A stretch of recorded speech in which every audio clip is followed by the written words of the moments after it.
Tom demands excellence from everything he does, no matter what it is. Every movie that he does his own stunts. He's in the planes here. He's flying his own plane in this movie.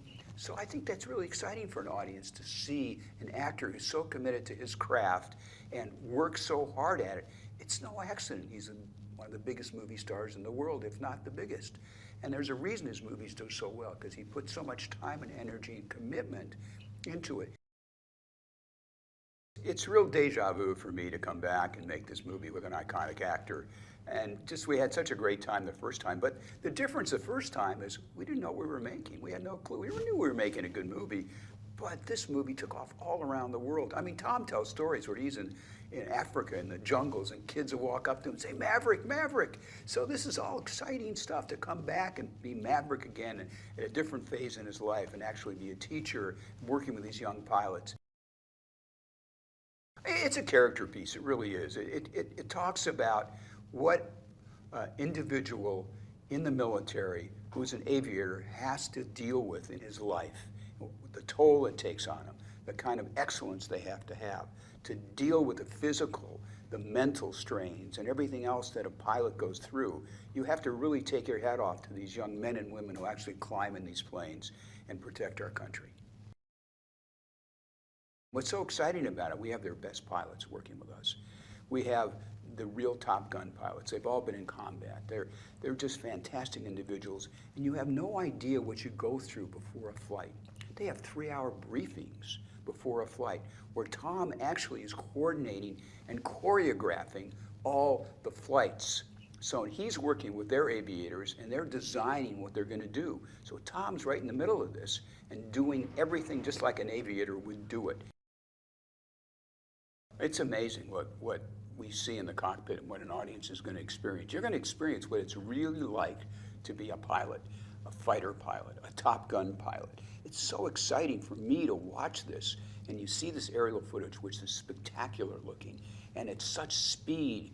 It looks almost unreal, and it's real. It's the real thing. Besides the 6 cameras in the cockpit, we're doing air-to-air, so where you have one jet filming the other jet. Then we have ground-to-air, so you have we have cameras on the ground filming these jets that are coming terribly close to them on the ground. And it's how close, even in the air, how our camera ship gets close to these monstrous planes that are flying, at 600, 700 miles an hour. So I think it's pretty exciting. First of all, this is a movie that involves aviation, obviously. But aviation film like this has never been done, and chances are will never be done again. That's how accurate everything is that we do in the air, on the ground, about these pilots, about their lives. It's a spectacular character study about aviators and what they exactly feel and the stress they go through and the things they go through and how they have to prepare themselves, and how we prepared this movie is extraordinary. I don't know if anybody will be able to do this again.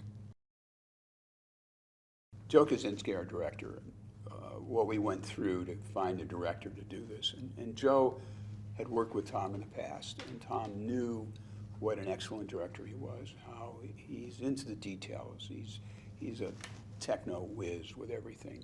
He's about character and story, and he's got this fantastic eye. I've been wanting to work with Joe for many years after I saw his first movie, how talented he is. And Tom picked up on that. And really, Joe had the makings of the idea that became the movie. I mean, he pitched the movie he saw in his head to Tom. Tom said, that's what I want to do.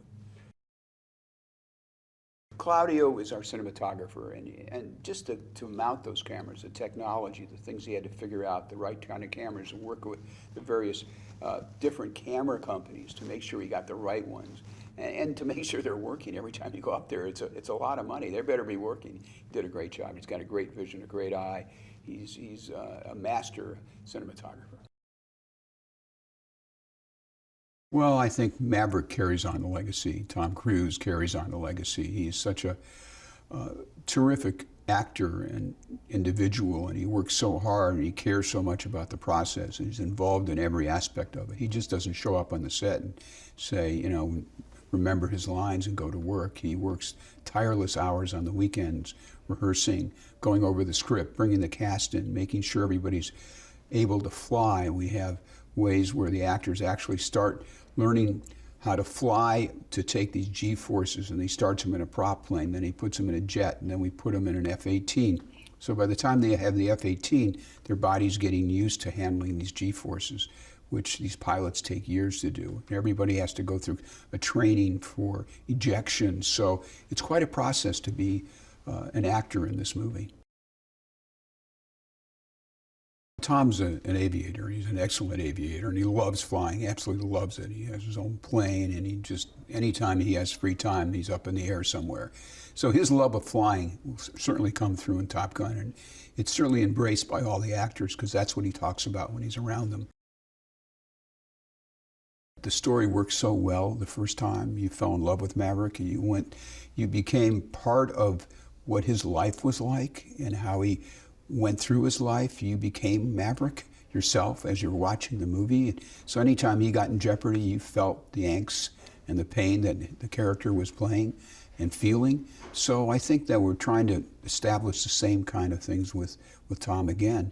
But he's such a good actor that he conveys it in every movie that he makes. So I think it'll be pretty easy for an audience to follow his emotional journey on this movie.